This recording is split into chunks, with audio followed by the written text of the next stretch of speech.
Good morning, everyone. This is Lori Hayes with the Saskatchewan Seed Growers Association, and we're really pleased this morning that you're joining us together with the Manitoba and Alberta Seed Growers Associations to present this seminar, the second of our Seed Talk Prairies 2022, Marketing You and Your Seed. This morning, we're going to have two speakers, Brianna Chouinard, and then the speakers quotes, the CCAN team. And so what we're going to start with is welcome, some housekeeping. We'll go through the slide and then we'll move on to Brianna. She's going to talk about managing your data for the seed guides. And then the CCAN team is going to talk about marketing you and your brand. After that, we'll have some questions, but feel free at any time to type your questions into the Q&A. We're going to be watching it and we'll be answering that as we go along. Just some notes for today. Everyone will be placed on mute during the presentations and the Q&A session. If you do want to speak, you just raise your hand. If there's an echo, someone has both their computer and phone audio on. If you have both on, press pound and your participant number and pound on your phone, and your computer audio will be disconnected. If you're having technical difficulties, text Jeff at 403-975-9981 or email him at jeff@colesag.com, and we will put that information into the chat box. And this seminar is being recorded. When you want to ask questions, there's two ways to do it. As I mentioned, the Q&A, so you can type in a question anytime, and the panelists will be watching those. So the response might be live or it might be typed back to you. If you want to speak and you want to ask a question, you raise your hand. And so you press the raise hand button at the bottom of the page, or if you can't see that, just search reactions, and then the host will unmute you. Remember to unmute your computer or phone, press the microphone icon or *6, and then please mute yourself when you're finished. So again, this is the graphic. Raise your hand. It'll be down in the bottom part of your webinar controls. We will see that you have your hand raised, and we'll open the mic for you, and then you lower your hand when you're done.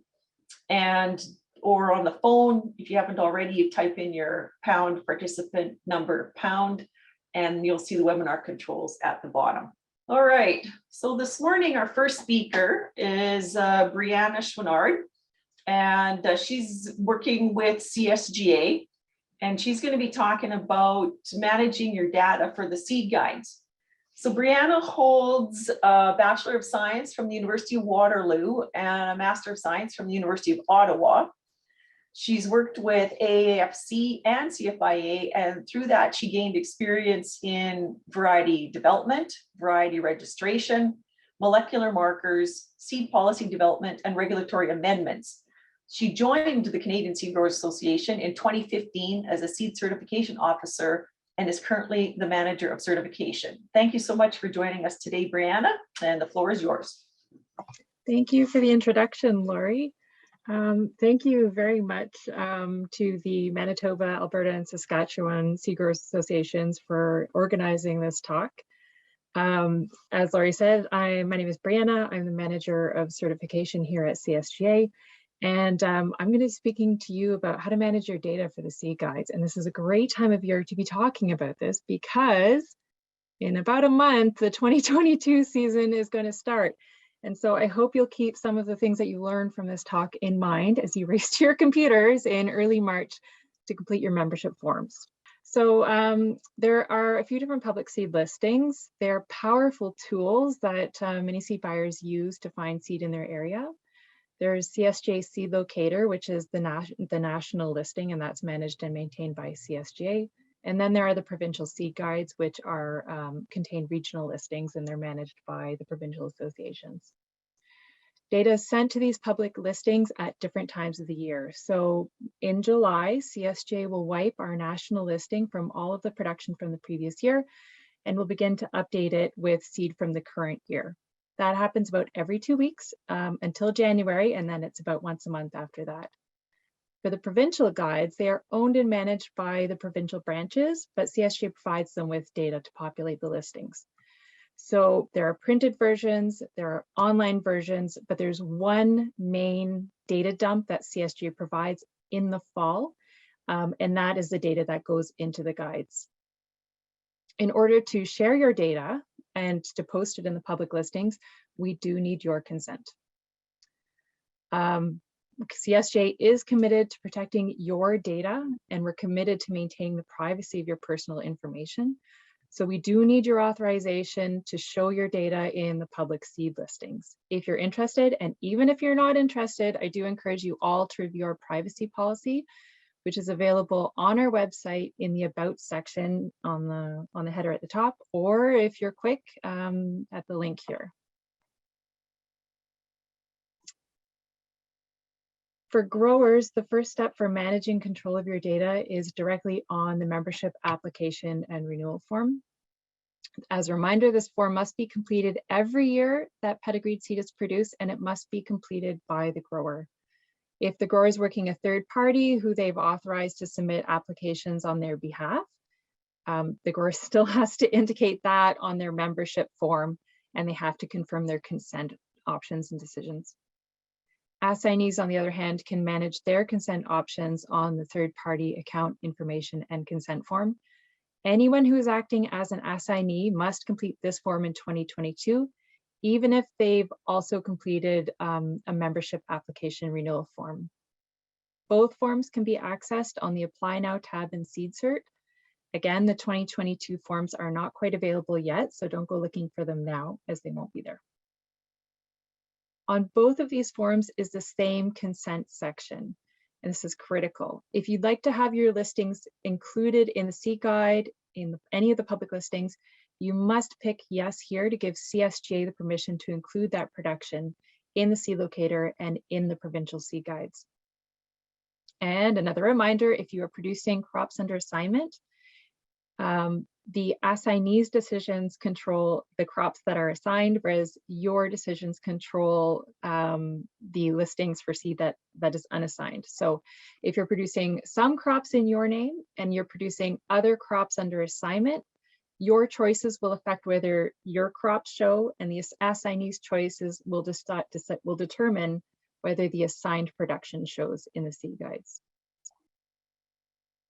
If you pick, if you pick yes that you'd like to have your data included in the public listings, there's a couple of data points that you can pick. And these data points are the ones that will show in the seed locator and in the provincial guides as well. You may be aware that crop certificates are issued in the name of the seed grower, or if it's a group account that you're working under, it'll show all of the names of all of the growers who are on that group account. So in the past, this means that, if there's a lot of names on that group account in the listings, all of those names will show, which can be quite cumbersome. So moving forward, and in the past, some growers got around this by having a second assignee account that would just have the farm name as the business name. They would assign all their production over to that second account, and then in all the listings, just that business name would show. This is awkward. It's difficult to manage two different accounts. So going forward, you do have the option of whether you would like to continue to have all the grower names showing in the listings, or if you just like your farm name or your business name to show. If you have a marketing email maybe, or if you have an email that you'd like seed buyers to contact you from directly, what you can do is set that up as your secondary email and then choose to show that in the public listings, whereas the primary email can be kept for certification decisions or interaction with CSGA on that part. Similarly, if you have like a main toll-free number, you can set that maybe as your mobile and then keep the phone that you'd prefer to call CSGA on as the other one. Or you can have everything show. If you have a website, you also have the option of showing that in the listings as well.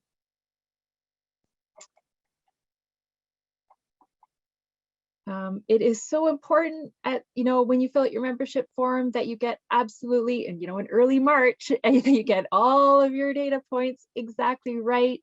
It is so important that you make sure that all of your options, that you know exactly how you want to advertise your seed early in the season. So please make sure that you complete your membership form perfectly, as once you complete it, everything is locked in. Or not, because that would be silly and cruel. You do have the option in season realize you've made a mistake, if there is an email that you prefer people contact you, if you set up a marketing email mid-season, you can always log on to SeedCert. In the top right corner, there's a little person outline. If you click on that, there is an option there to change your language if you'd like to try a different language. Or you can also click on My Account and access all of the same data points that were present on the membership form. So you can adjust your email addresses, your phone numbers, your consent options. Assignees also have access to the same section. If you're not certain, if you're not sure how you completed your membership form, you can't remember if you picked yes or no, I encourage you, please come to the My Account section. Please look up your information, make sure that your settings are proper, and what you actually what you intend. If your crop certificates have been issued, we do. So I did mention earlier that the CSGA seed locator is updated in season. So once your crop certificates start to get issued, or your inspection reports start to be appraised, you can check the seed listing online and see how your crops are showing, see how the information is showing. And then if you want to make any adjustments after that, you can come to the My Account section and make those adjustments proper. A few caveats. So despite your choices there, some crops will still not show if the crop is hybrid corn or canola. Your crops will not show if you're producing a variety that hasn't quite been registered yet. So maybe it's something that is going to be marketed shortly, but it's not quite at that point. It's not registered with CFIA. If it's not registered, it won't show. If you're producing hemp varieties, the hemp must be included on Health Canada's list of approved cultivars. If it's not on that list, it will not show as well.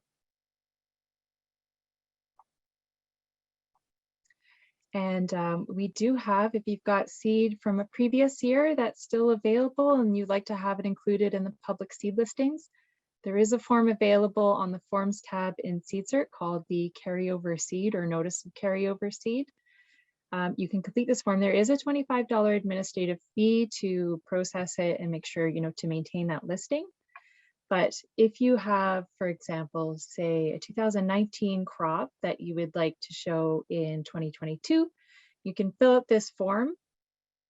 You will need the crop certificate for that 2019 crop, and that listing will stay active until we roll over in July of next year. So if you complete this form in the 2022 season, it'll stay present in the National Seed Locator until July 2023, when we clear all of the listings out to start the next season.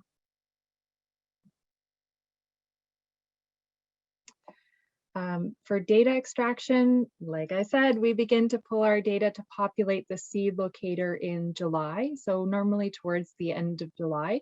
So you can check to make sure everything is as you expect it to be. Make sure that your listings are showing if that's what you choose to do.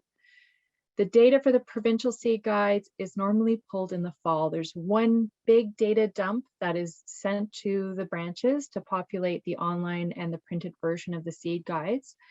Sometimes it's possible to make corrections to the online versions after that if something is really, in error. But the printed copies, there's no way to fix all of those. So normally we start to pull them in the fall. So for Alberta, at least, towards the end of September. For the other branches, a little bit after that. So in August, it would be a good time to make a mental note just to make sure to check your data preferences, to check the online seed, the seed locator to make sure that your crops are showing, so that when we do make that big data dump, your seed will be included if you choose.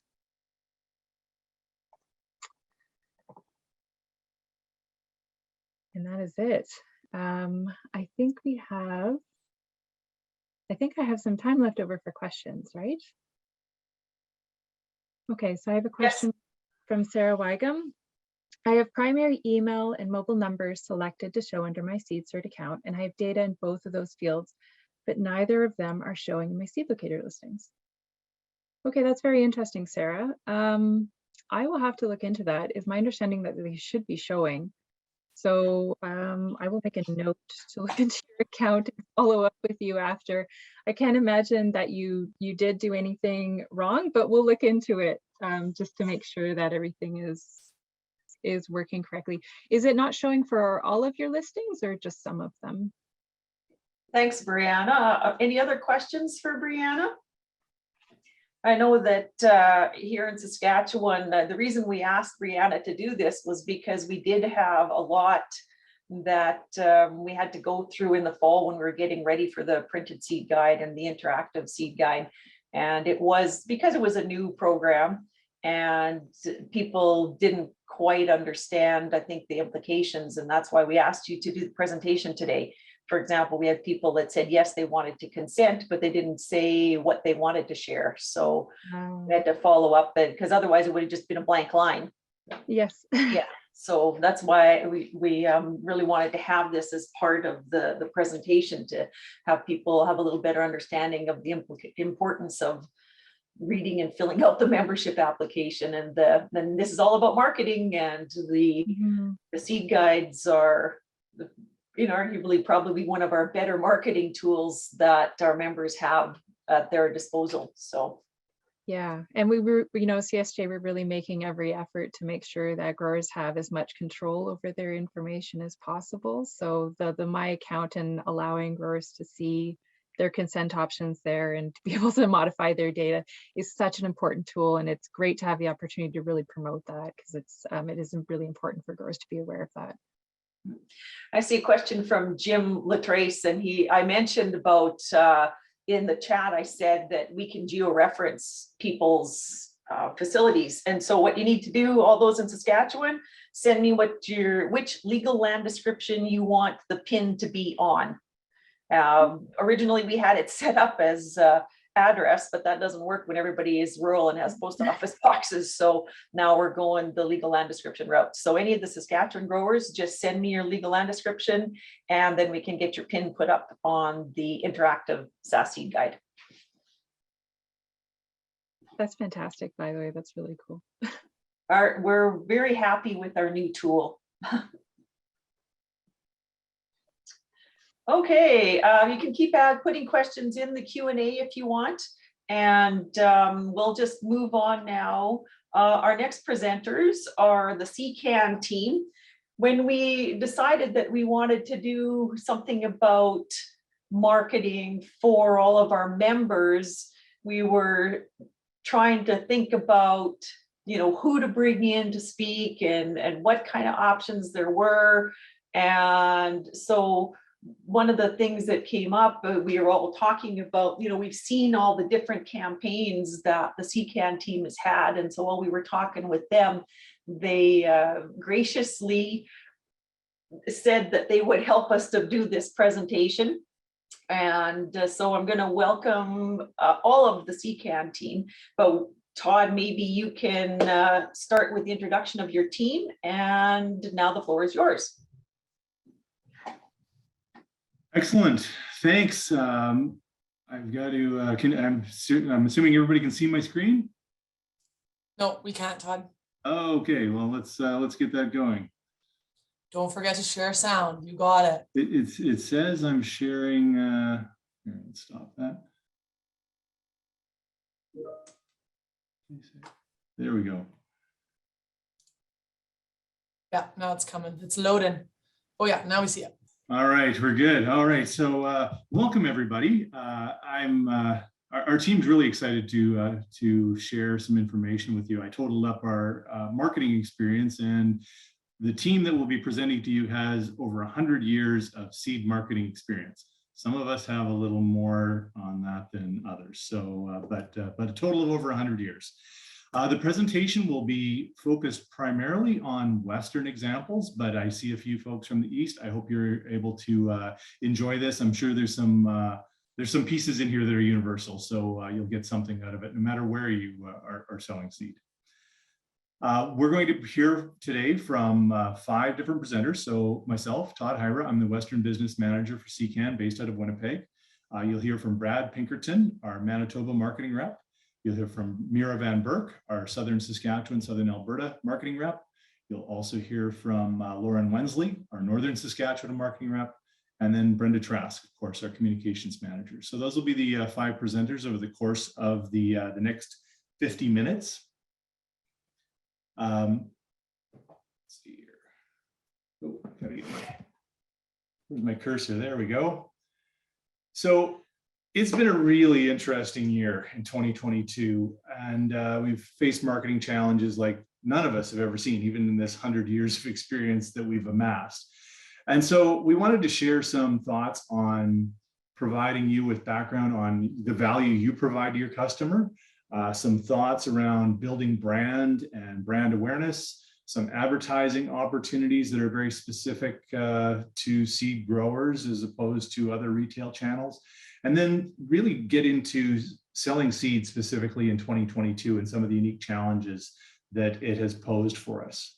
So please grab a piece of paper and a pen just to jot down thoughts or things that may really resonate with you over the course of the next 45 or 50 minutes. And then we're also going to encourage you to use the question and answer feature to engage. And so to share your thoughts as we're going along. And as we have time, we'll answer questions as well. I'm going to throw this disclaimer out there. Because we're all CCAN staff, a lot of our examples are CCAN members, CCAN examples, but we've tried to have as universal a message as possible. So this is not all about CCAN, but many of the images will have come from CCAN presentations, but we hope you'll find it useful across the board.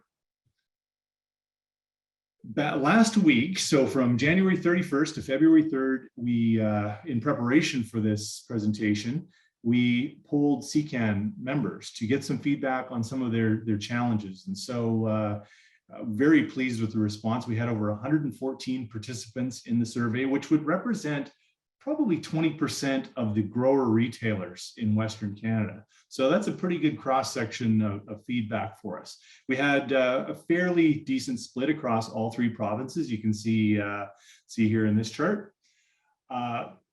Most of the respondents were focused on retail of seed. So you see 35% or over a third were 80 to 100% of their business was retailing seed direct to customers.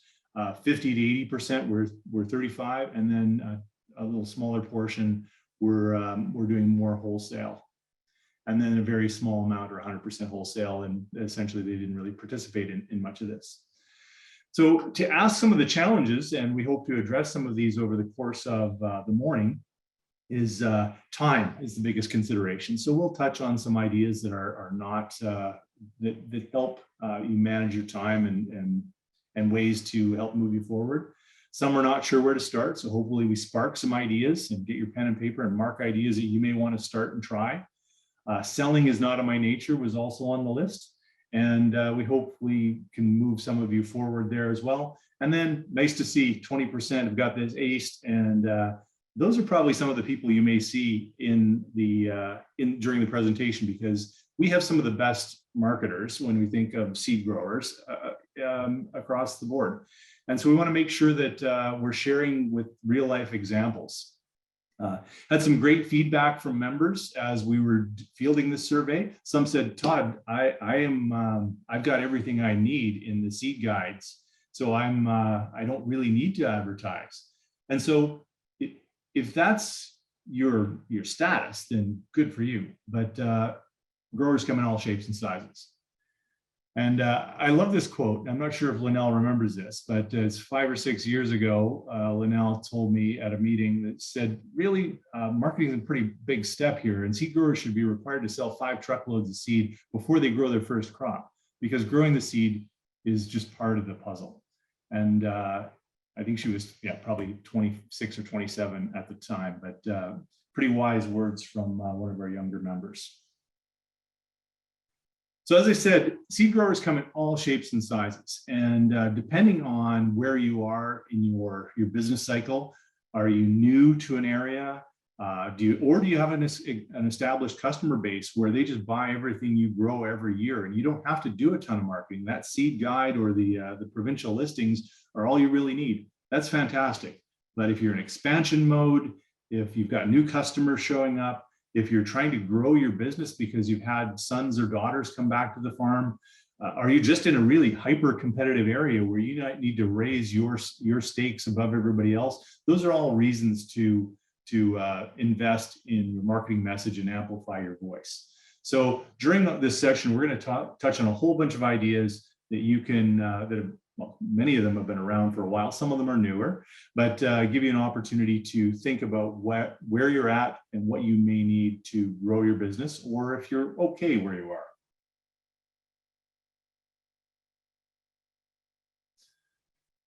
Important thing to keep in mind throughout this. So we're talking specifically about growing seed and being a seed grower retailer. You are your local expert. You see these varieties 2 to 3 years before anybody else gets them. So sure, Jim Downey and the staff at CCAN, they see these varieties in small plot trials. They see them across a wide range of locations. But you as seed growers are the first ones to see these under commercial scale, real life conditions, grown with commercial farming equipment. And that's an important thing to keep in mind as you're going along here. So you have more experience at a local level than any of us. You generate this real life commercial experience. You have total quality control of the product that you produce. So you know exactly what you've got, and you can share that information with your customers. So it's important to keep those things in mind, that you're not just a retailer. You grow the product, you have experience with it all the way along, you control the quality, and you farm too. So you're making decisions that are based on you as a farmer and whether these products are going to work on your farm. So always keep that in mind as you move forward and have these discussions with your customers. A few real life examples, and some of them are positive and some of them are negative. We've had examples in the past where on one of our growers' farms, they had the top yielding soybean 2 years in a row. Works just magically on their farm, but didn't show that same way outside of their region. And they were reluctant to make that recommendation to their customer because customers didn't know about it. But 2 years in a row was the top variety in their fields and in their strip trials. And so those are the things you need to have confidence in, that you do a good job. You have to trust your own abilities and make those bold recommendations. And we do have members that do that as well. We've got some older products in the lineup, and they work in a particular small region. And those seed growers will hang on to those varieties and continue to represent those products for those specific customer base because they work. And they've maybe fallen out of favor in other areas, but they work in a particular geography. And that's important to really know what works for you, know what works in your area, and be able to make that recommendation to your customer. The last comment I was going to make is around quality, total quality control. You see this product from start to finish. You can take extra steps in terms of processing. We had a discussion last week during Brad's virtual ag days, and there was a lot of discussion around how some organizations will push because the calendar says it's time to clean, even though it may be -30. And soybeans and peas are pretty fragile products. They'll flow them through anyway. Whereas many of our members say, no way, I'll find a warm day, I'll harvest this stuff at a little higher moisture condition to make sure that this crop is babied along and I've got the best possible product that's going to hold germ and deliver a good product to my customer. Those are all things that a seed grower can deliver differently than any other retail network. So keep this in mind. I have great products, I have great quality, I offer great service, and you farm too. You're having firsthand experience. You can relate to your customers at a different level than anybody else. So we're gonna have Brenda come back and talk about this a little bit later, but during this entire presentation, I want you to think about your brand. And Brenda says this all the time. Your brand's everything that is seen, heard, done, and understood with regard to you and your company. It's things you do, it's things you don't do.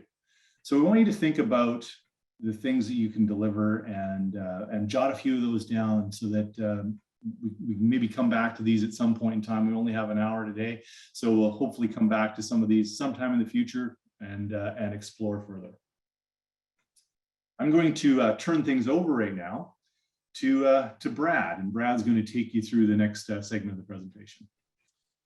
Okay, so if I was going to sit down with a CCAN member to work on a marketing plan, one of the first things I'm going to ask him or her is, why? Why do customers do business with you? And if you could just take a minute, we've all used Zoom for 2 years now, and if you could put some reasons in the Q&A why customers do business with you, it'll be really helpful to everybody here today. And I think this is something that's really important to do every year or every 2 years, or at least every 5 years, just to sit back and think about it for a second and think about why customers do business with you. And if you wanted to even go farther, one farther step, and actually survey your customers to specifically ask them and find out for sure exactly why they do business with you. I know I have at least one member that's done that, and I'd be more than happy to help you do that someday as well. So I've got a few ideas up on the slide here, Todd, that you can look at to give you some ideas, just to get the ball rolling. So you're knowledgeable about products. You've got new products. You've got the leading genetics. So some of these ideas, if you could throw them up in the Q&A, just to get people thinking about why customers do business with you. Next, Todd. So these things that we're typing out now, or that we're writing down about why customers come to you, those are the things that really set you apart and differentiate you from other competitors. And these are the things that we really need to think about as we start to market our business and our products. So one of the questions that we asked CKAN members last week was, how much do you spend on marketing per year? Because as I'm going to sit down with you and do a marketing plan, I kind of need to know what my budget is, right? And a quarter of the people said, you know what, I spend less than $1,000. And Todd's kind of already talked about this. Some members, they don't need to spend a lot of money. They're very mature in their market. They have a lot of very loyal customers, and they just need the basics to get by. Other members are really trying to grow, or things are very competitive where they are, and so they're having to spend a lot of money. And so this is very important to know as we start to plan, do this marketing plan, figure out what kind of things we need to accomplish here.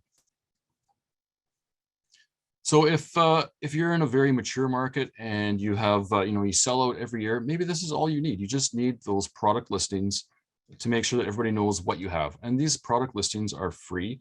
And Brianna talked about these already earlier. So the most important thing with all these product listings is to make sure that they're correct and they're in the right places, and you're on Seed Locator. These things are all great places to list all your products as long as they're all there. So check them out every once in a while, go online, make sure that they're there, make sure you sign those consent forms properly that Brianna was talking about this morning.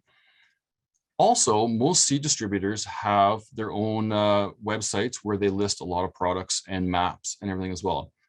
And so I would encourage you to check out these maps once in a while, make sure that you're listed. I know with our website, every once in a while we miss something. So go through, check out all your products on there, make sure everything's showing up properly, and let your seed distributor know if something's missing. Another great product listing is websites, and there's some beautiful websites out there that our members have. And with these websites, of course, it's important to make sure you have all the right products up there as well, and that Trent Whiting is our expert tech bulletin updater, and he updates these things every year. So just make sure that all the product information is current and relevant. Now, through time, we've got a lot of different generations that are farming now, and everybody's ideas change, and what they read changes, and what they look at. And so we thought it would be really relevant to last week to ask our CKAN members, what do they think resonates with farmers? Where do they think farmers look and see as far as ads and seed information? And so Mira and Lauren are going to take us through these 5 different media outlets to see what you guys told us about where farmers look for seed information. Thanks, Brad. And we're going to start with the most interesting one, which I love, that when we surveyed you guys, it was 50-50 split. And I feel like I have this conversation all the time, and this is where the generations, like Brad mentioned, comes in. Some people are like gung-ho radio ads all the time, and others are like, radio? I have Sirius, or I have my podcasts. Why would I listen to that? So in these examples, in the rest of them, we always offer, as CKAN, we offer co-promo. So we will help you if you want to do some of these things. So specifically for the radio ads, we will build a script with you. We have a script like already, like our basic script. However, we highly recommend you guys to be creative with it, and really just know it. You guys know it because you grow it. So if you don't want to follow our script, great. I want you guys to get creative with it. So Todd's going to flip to the next slide, and I'm going to share one, Ken McDougall. And this is not sped up. This is how fast he talks. And he does a radio ad on why you should be growing CDC Defy. But again, we can work with you guys to make anything, any kind of radio promotion that you want to do. So hit it, Todd. Planning for spring? Certified seed is what we do. Hi, I'm Ken from McDougall Acres near Moose Jaw. When you make your living on the land, you never take a chance on your seed. That's why we carry Secan varieties like the new CDC Defy Amber Durham and AAC Starbuck VB Hard Red Spring Wheat. They're proven to be excellent producers, which means better bottom lines for you and me. Trust our experience because we're farmers too. Visit us at McDougallAcres.com. Secan, genes that fit your farm. Good luck. I think that jingle, every time I hear it, is stuck in my head the whole time. So we apologize in advance. We love it, but it just keeps going in the brain. So again, if you want to do radio ads, let us know and we can definitely help you out with it. The next one we have is newspaper ads. So moving up a little bit more, 64% of you said yes to the newspaper ads, 36% of you said no. This is really like the sky is the limit with this. So if you want to throw in examples of, if you want to focus on one certain product, we can make ads for that. Really, if you just want to market your farm, you can make ads for that. So if you want to go in your local newspaper, Todd, if you just want to go to the next slide, perfect. Yeah, if you want to go in your local newspaper, we can make something for that. As well as you can see, we have the LL Seeds one here. I think that was probably, we made that for either a website because we can make horizontal ones. And then we always put your names on it. So feel free, so we can see John Carmichael, and we will market it for you. You can also go with other seed growers like the Ellerslie one there and kind of do it all together. So always open to do newspaper ads as well as your seed guide. Of course, like we've said, just make sure you're in that seed guide. Next up is our ad mail. So mailed seed flyers, you call it on the top right. I call it ad mail. 74% of you guys said yes. And I have a love-hate relationship with this one. Many of you love it. Basically what the ad mail is you work with us, we make the creative, and then you pick certain postal codes or towns that you want to send out to all the farm email or farm addresses. So you get flyers in the mail. Just imagine your flyer now comes in the mail. So again, essentially all you do is you help us make the creative, you pick the postal codes, and then we send it out. So we do the work on sending it out, like stuff like this. We can make Simon Ellis up on top right. We can promote 2 certain varieties, or like bloomers, we can make like a pamphlet. Again, sky is the limit on sending out ad mail. Or if you just want to promote the farm and the seed farm, you could just do like Rugs do and do a generic one. But of course, you'd flip it over and then you could see all the varieties. So all these options. And this is why I have a love-hate with this one. As you can see on the left here, I have to force people with a bottle of wine to come help me do it because sometimes it takes long. I know I'm working really fast there, but that definitely took about 4 hours. So basically what we do is we count them out per postal code. And then like you see in the bottom right here in my car, we send that to the post office. So the post ladies also really love when I come because they see all this stuff. But again, I do it, we do it for you. So you don't have to get on the bad side of your post ladies. And then that gets sent to every single farm address in a certain area that you want. Again, I'll speak to Secan on this one. We do this. But I know there would be other options with other companies as well, of course. But yeah, and then the last one is highway signs. So this is 67% of you said yes, which I 100% agree with. This has always been very successful. I know Wes has loved doing lots of highway signs. And if you flip to the next slides, we have various options. There's various things that you can do. I love the Seed Depot one just because it's big. It's bold, and honestly, if you haven't seen a Seed Depot one, I feel like you haven't driven across Western Canada enough because they're everywhere and it's awesome. So simple marketing tools like that, just think of who you want to reach as your customer. And then that is the marketing tool you can use. And then next up, Lauren's gonna chat about Twitter for us, for social media. Good morning, everybody. Yeah, I'm just going to quickly go through a few little things on social media. So as you can see on this slide here, Twitter or Instagram ads was kind of a split. More people said no, that it didn't work, but again, it's not for everybody. If you want to go to the next slide. Yeah, just a few little tips if you do decide to use Twitter, Instagram, any of those social media platforms. Just remember that people have very, very short attention spans. So don't ever put a novel on there. You just want quick to the point little facts. So if you want to go to the next slide, I've got a few examples on here. It's really important. They say videos are the most useful. If you can see our little Das Barley ad going there, it catches your attention. It's flashing, it's moving.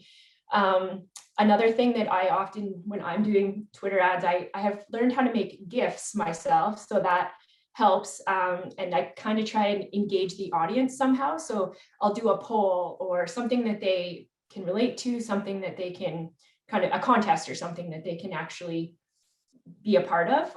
Another thing I like to do is hashtags and tagging people like at Makers Craft Malt. So often if you do the right, if you tag the right people, they will also share or retweet your tweet for you. So then I think I did one for Western Producer as well. So then the Western Producer then retweeted my ad. And so then all of their people saw it as well. It doesn't always have to be all about business. It's really great to have some little Willie and Billy here. Show your personal side as well. Show you're a person, some family shots, you're proud of your farm, that kind of thing.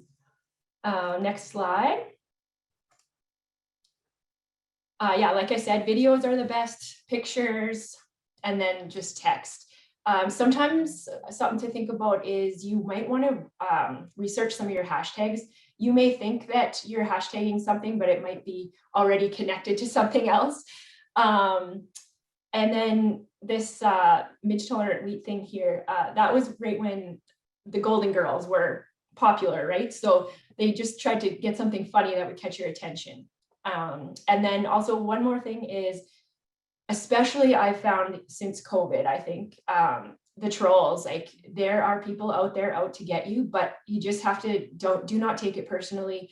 This happened to me years ago, but someone had just like jumped right on me, and actually your followers often fix it for you. They actually were just like, hey, leave her alone. Like she's just doing her job. So often just don't meddle with it. Just don't take those trolls personally. So if anyone's ever interested in learning more about Twitter or Instagram or any of those things, yeah, we can help out. I know lots of seed growers have actually sent me pictures and can you tweet this for me? I think it goes farther if it's actually from the seed grower's own account because it's their actual crop or whatever. But yeah, I'm happy to help post things for you or teach you how to do it. So yeah, that's just a short bit on social media.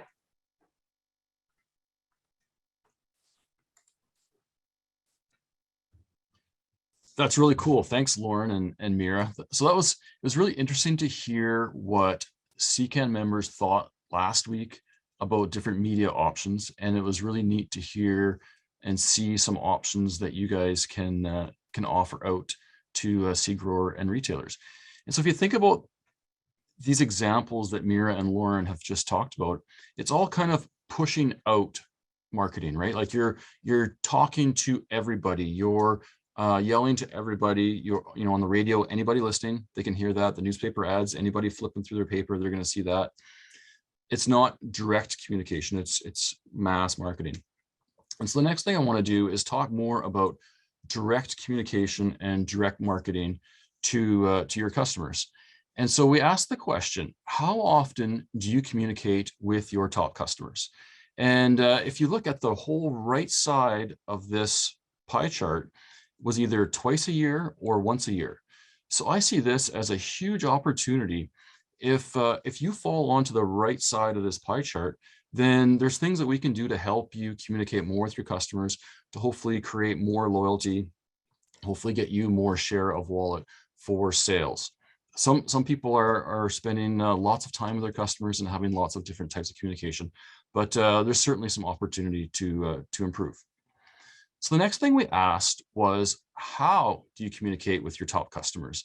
Because again, this is changing, right? And so what we saw was 42% of communication was by phone calls, 16.8 were in-person office and sales calls, and then texting was about 21.5%. And I think that's probably one of the big ones that's really growing, because everybody's busy, right? You're busy, your customers are busy. And texting, I find anyways, is a great way to communicate, share information, answer questions without spending 20 minutes on the phone call that doesn't get quite as much accomplished. So that's pretty cool. Now, so we talked about how often, and we talked about how. Now, what about when? When should I contact my customers? And what do I say or communicate? And so Todd mentioned our Egg Day Zoom meetings we had there a couple of weeks ago. And one of the things that came out of one of the groups was, the member said, I'd like to communicate more with my customers, but I just don't know what to say. I'm at a loss for what to say. And this is what prompted our next question that we have up here is, how many agronomic links or articles, etc., have you sent to your customers in the last year? And by far, the majority of people said 0 or 1. So 0 was 73% and 1 was about 20%. So I see this again as this huge opportunity. If we want to increase how much we communicate with our customers, let's look at this. And so I was reading the Western Producer last week, and I saw this great article about residual nutrients because of this drought. And it was, Regis from Wesco was talking about it, and, he's just an expert, and it was a really good article. And I would encourage you to, anytime, take a picture of an article like that. If that article is meaningful to you and your farm, then for sure it's going to be meaningful and useful to your customers. And they may not all read the paper, or they may not have seen that or realized how, maybe there's a couple of tidbits in there that were just fantastic. And if you circled that, took a picture and either emailed it, or even heck, print it off and mail a copy to your top 5 customers, you'll find out that they actually really appreciate that, because they'll go, wow, you know what, Craig took the time out of his day to send me this. That really shows that he cares. That shows that he's a partner. Or if you're in a webinar and it's just a fantastic topic and it's a relevant topic to you and your business, your farm, it probably is to your customers as well. And so I threw up a picture here of the bacterial leaf streak webinar that Mark on germination had put up there, and they're very easy to send out. And so you may think, well, it's hard to come up with some of these ideas. And I would challenge you then, pick up the phone and call your rep, call your seed rep, call your chem rep, call your fertilizer rep, whatever, and say, hey, you know what, I'm really busy, but I want to send something out to my customers that's meaningful. Can you send me your top 3 ideas by the end of day tomorrow so that I can look through them and send something out to my customers? If you did that to a few of your reps, I bet you by the end of day tomorrow, you'd have 10 amazing articles that now all of a sudden you got to try and decide which one should I send. And maybe you're set up for the next 3 months, and you could send something out each month, once a month. So the other thing that we did when we're trying to communicate with our customers in Manitoba, specifically looking at soybean growers, we wanted to give them that opportunity in October to talk to farmers, to communicate to farmers, but we know they're busy, so we know it needs to be on their cell phone. And so what we did was we created these small web pages, and I'm going to show you an example here. And this is a text from one of my members. Here, you can see it here. Here's Daniel Weirich. You click on it and go, oh, here's Daniel. Oh, he's got this neat little web page. And okay, he's talking about Bork and IDC. Okay, that's important to me. And Phytophthora, yeah, that's certainly important on wet years. Oh, there's Daniel again. That's kind of neat to see Daniel in there. And it's just a cool small way to send a little bit of information, 2 products, 1 product, and that's it. And it was built for mobile phones to view on mobile phones. And you know what? It only cost me about $100 to have these made. And you could have these made once a month if you wanted to have a different message. And so it's just another way that you could send information out directly to your customers without actually having to talk to them. Because I know a lot of people are introverts and they don't want to have the phone call. Well, there's a lot of articles and information you could send that shows that you care and that is meaningful to their business as well.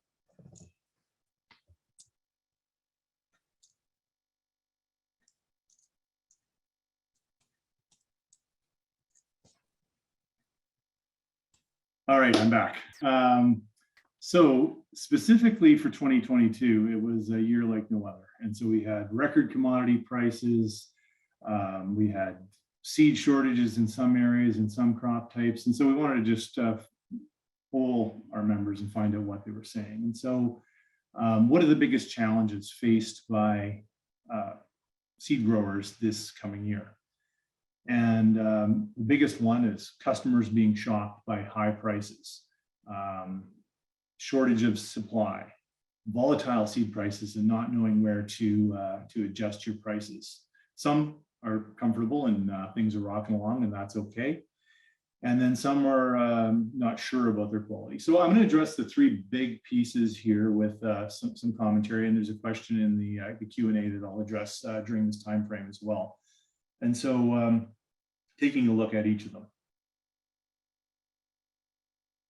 So the first big challenge, volatile prices limiting the ability to set a price. And so this one's, prices are moving quickly and you're not sure if you want to commit. And a few things pop to mind here. One is it's the same as on the seed side as it is on the grain side. So you really have to make a commitment to being comfortable with where you sit and start making some sales, whether it's grain or seed. And it may come down to saying, look, I have to manage my farm and manage my customers, but I can't hold on to all of this. Who knows? You could be the wisest person on the block and have bins full come April and May when everybody's scrambling for seed, but they may not show. And you may have ridden the high commodity prices and high seed prices down to the bottom, in which case you'll be at a loss. And so the old adage of a bird in the hand is worth two in the bush. Be comfortable and make some sales along the way. Consider it like using an investment term like dollar cost averaging. And so moving your price up and down as the market moves and making some sales along the way to try and get some of your customers satisfied. So set your price, but keep it flexible. So understand where the commodity is at, keep that component separate. Price out your cost for cleaning, processing, royalty, your margin, and keep that component separate as well. So that if the commodity moves $1 in a day, either up or down, you're able to adjust to it on the fly and make sure that you're able to be responsive to your customer needs when they're coming through at that time. It seems like most prices have rebounded over the last while. There was a bit of a slump in January and things have firmed up again. And generally, the customers that are showing up into March and April, they should be trained to be less price sensitive because they need to get things done in times a bit of a crunch. So hopefully you can extract some additional value there. So you're never going to always hit the peak, but hopefully you've been able to dollar cost average and be comfortable with your returns. Same with commodities, right? And you may have to make a commitment to dispose of some at a point in time before the new crop starts to come off, because you don't want to have bins of very expensive inventory come the end of the season. So pick a price, be comfortable, move ahead, serve your customers. That's our advice there, and that has resonated with most of the seed growers I've talked to over the last 3 months. The second challenge is seed supply. And so some crops are already sold out in some areas, some are getting really tight in some areas. In particular, yellow peas, high protein yellow peas specifically, are really, really tight right now. Forage and feed barleys in some areas, oats in some areas, durum, particularly the solid stem varieties in some areas, are getting sold out, and flax. So The only crop I'd say is really, really tight right now is yellow peas. The other ones, there's still volumes out there, and we're still finding them and networking between seed grower members to try and serve some of those demands. So when it comes to being short in your particular area, what do you do? Because you don't want to be trapped with expensive inventory that you bought in from somebody else. So you want to be able to turn your bins and make sure that you're as close to zero inventory as this expensive stuff come the end of May when seed selling season stops. So the option is, yes, you can purchase in wholesale. You can meet some of those demands if you've got the assured supply. We have grower members right now who are really just doing a flow through.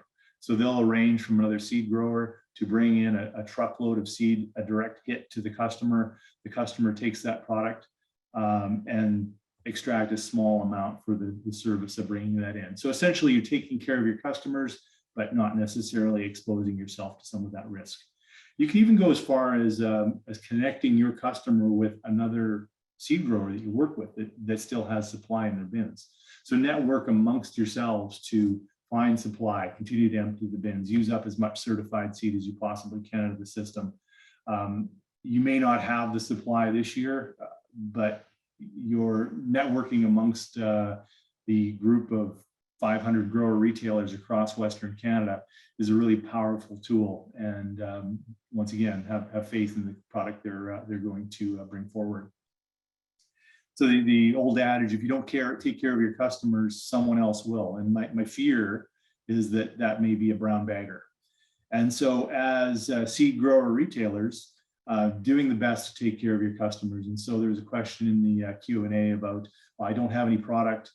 Should I be really reaching out to my customers and what do I say to them?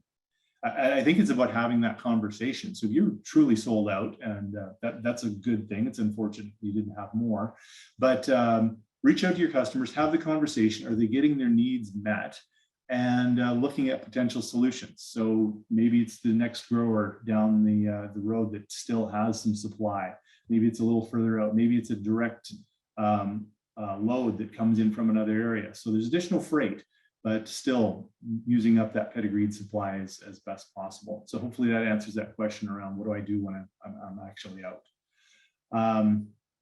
So yeah, do your best to reach out to your customers and communicate them during these tough times, because that's when the crop's tough or seed supplies are short. That's when I think seed growers offer the most value to their customers, because they can they know this product well. They have a built-in network, and you may have to go 100 miles away, maybe a province away, but you can still fill those demands.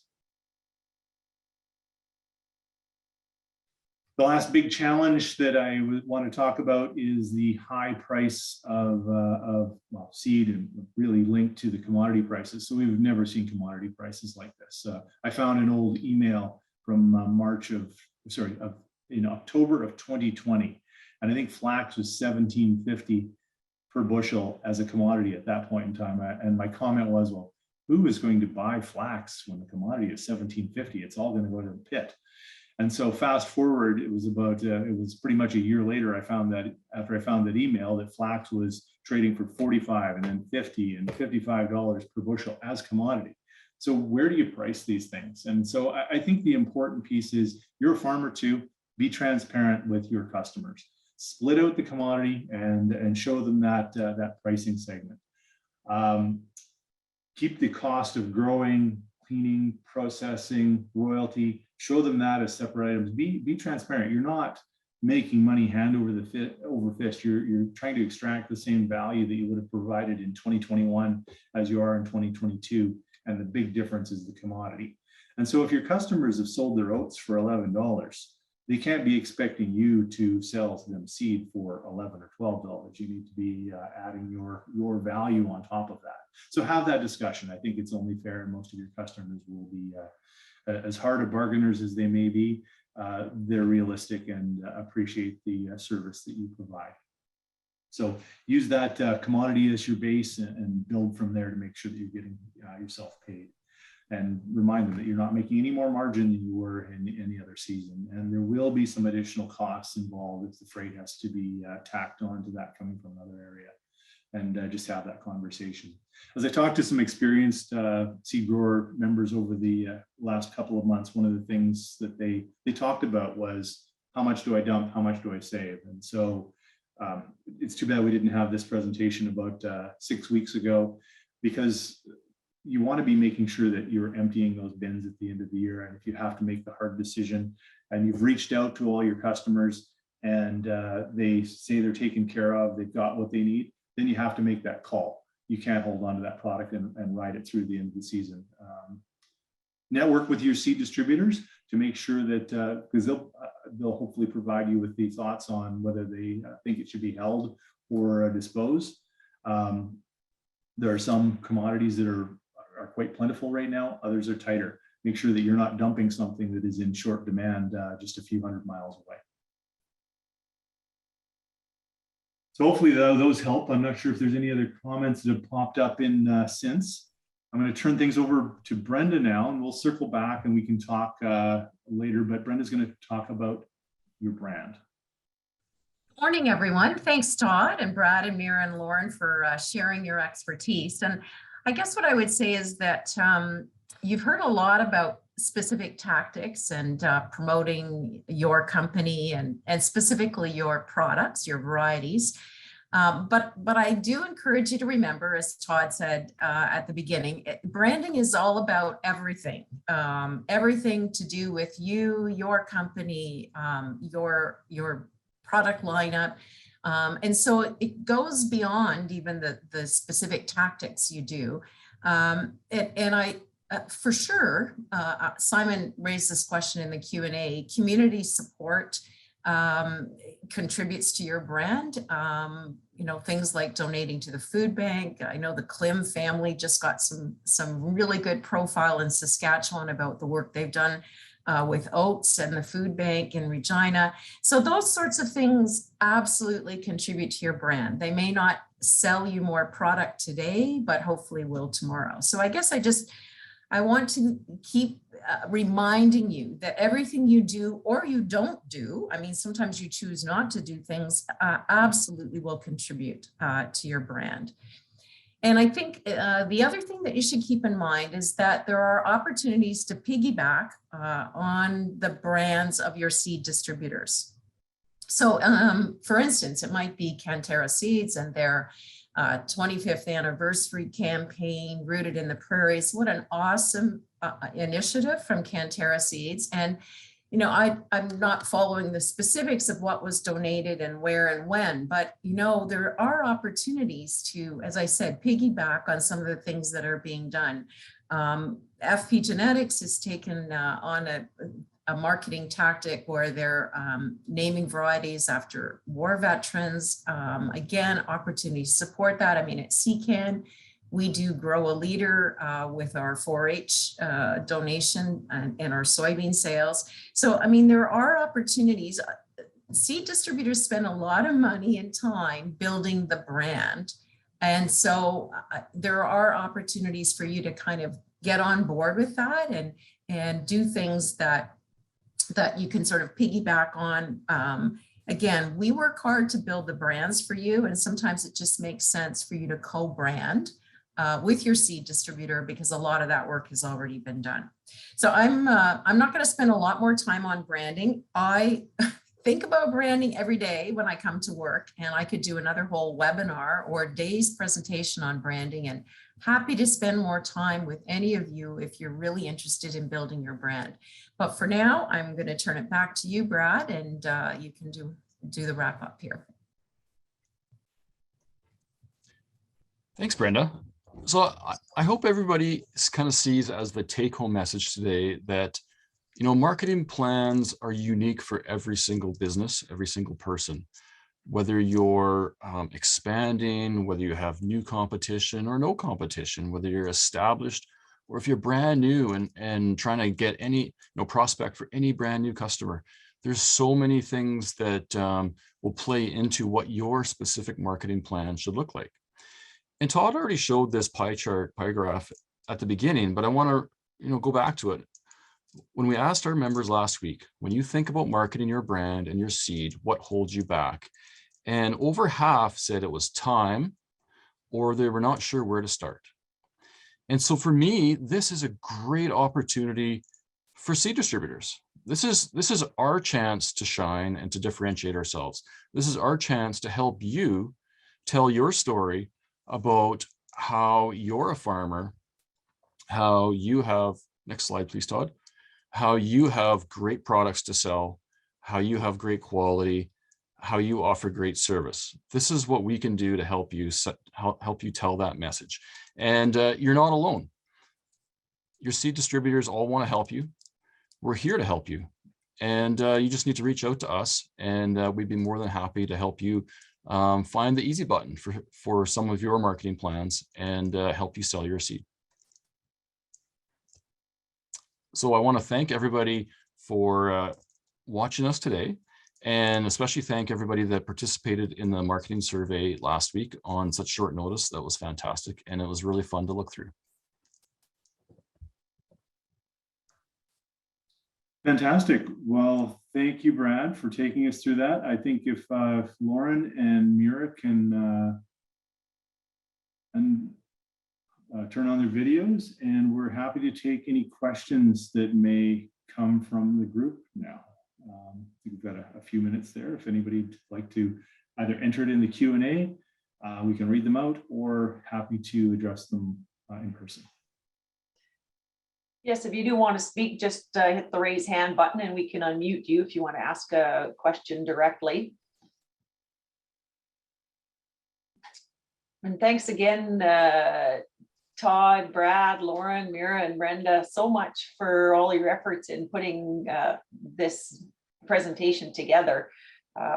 Like we said, it's something that we felt that a lot of the members across the country, I guess, might be able to pick something up that will help them in developing their brand and promoting their seed. Yeah, as Brad said and Brenda said, there's so much. Lauren could do a whole session on social media and communicating in that route. Each one of these really deserves its own section. So hopefully it served its purpose of sparking ideas and thinking about your own individual operations and what you need, where you want to go, where you're comfortable with, because every personality is different. You see that selling's not in my nature, but it's an important part of getting your message out there, letting people know what you have.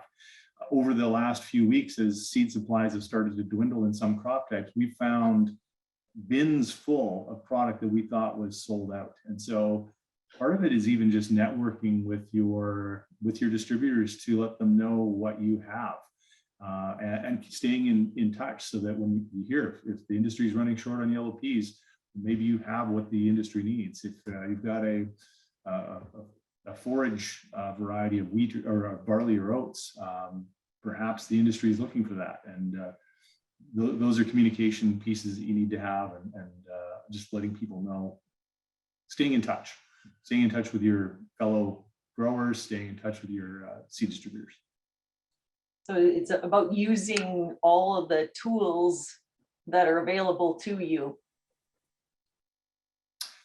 Absolutely, and drawing on the pieces that resonate most carefully with you and what you think your customer base. Like I said, we've got seed growers out there who have this established base, who they sell every bushel that they produce almost every year because the customers just go to them. They have that reputation and that level of respect from the customers. And others are new and don't have that established yet and need to work in a different way, or they're in growth mode, as we said. Yes, we'll make the presentation available. We're happy to share this after. I guess I want to just chime in and say thanks everyone for joining us. As you know, communications and marketing is my passion, and we look forward to your feedback as well. If there are areas that we covered today that you'd like more information on, or would like to debate, or whatever, we're happy to have that follow up with you as well. And if there's more training that would be useful, again, we absolutely would consider that. So it was fun for us to do the survey and get some response, and that helped us build our presentation. So hopefully it did answer some questions for you and maybe sparked some new ideas. So thanks everyone for participating.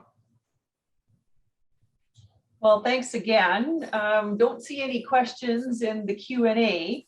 So we're going to thank you again so much, not only for supporting the Three Prairie branches in putting on this seminar as a sponsor, but also in your participation in doing the presentation. It's very much appreciated. Thank you very much. And as they said, if anybody's got any questions, if you don't know anybody at CCAN, you can, of course, contact any of us at the provincial branches and we can give you the information, their emails, etc., or phone numbers to contact. All right, that brings to the end today of this seminar. The next seminar is going to be on, oh, Todd, I'm just gonna get you to stop sharing your screen.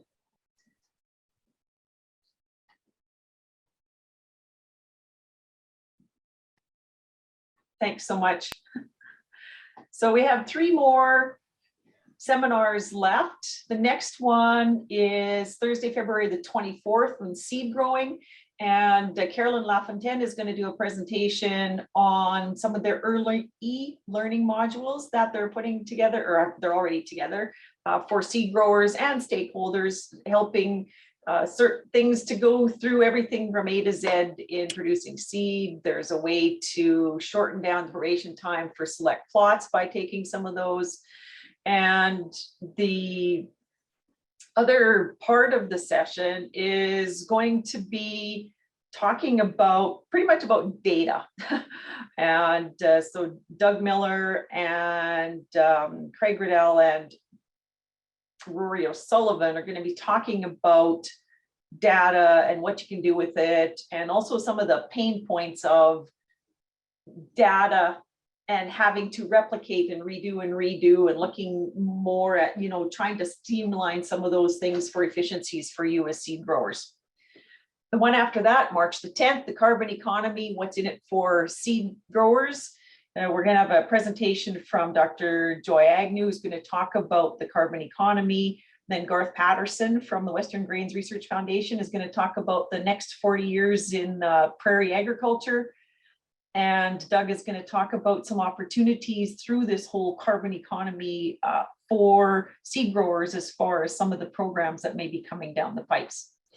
On the 24th, we're going to talk about seed quality across the prairie. So we'll have a seed testing lab. We'll have one from Alberta, Saskatchewan, and Manitoba that'll give us an overview of what's happening in those provinces. And then we have a presentation from Tyler Weist about the current status of the midge tolerant, or the wheat midge, I guess, in the prairies, as well as sawfly.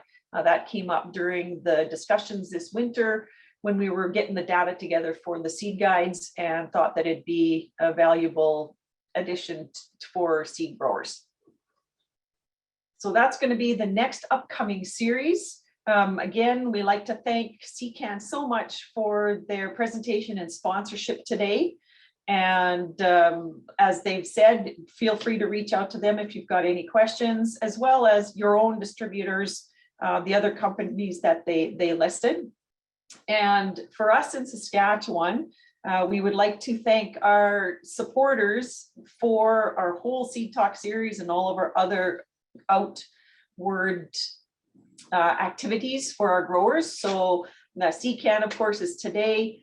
Bayer Seed Growth is supporting the next one, and then Discovery Seeds, and then Lewis M. Carter Manufacturing. And then we also thank NK Seeds, FP Genetics, Caliber Seed Services, SGS Canada, and Cantera Seeds for their support for all of these programs that we're presenting.